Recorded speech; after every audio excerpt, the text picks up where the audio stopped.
When did you realize manipulation isn't always a bad thing? Growing up, my dad always loved my mom more than she loved him, and everybody knew it. On their 10-year anniversary, he surprised her with a handwritten letter and a weekend trip, while she admitted that she forgot to get him anything. But I never really thought he needed my help until his 50th birthday. Because when I went home, I saw my dad had themed the entire living room to look like their wedding day. He even wrote a menu with her 3 favorite foods, and had them all in the center of the table. There were fresh flowers everywhere, and it looked like he had spent almost $1,500 on the decorum alone. When I asked him what it was for, he told me he knew she'd been distant recently, so for his birthday he was going to surprise her with a proposal and renew their wedding vows. At that moment I knew my dad deserved the world. And when my mom finally got home from work, I expected a light beaming, eyes widening, breath catching, voice trembling love-filled reaction. But instead, she just looked around, walked over to the kitchen table and said happy birthday to my dad, before digging into the meals like a raccoon in a dumpster.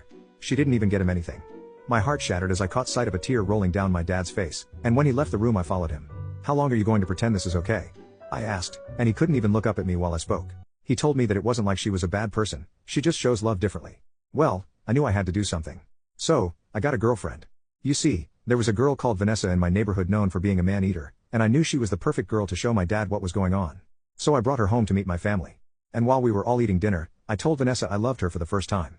Her face contorted and she just responded with, "Thanks I guess," before going back on her phone and texting her friends.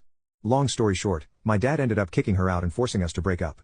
And a few months later, my parents finally divorced and my dad found someone new. He still doesn't know that it was all thanks to Vanessa.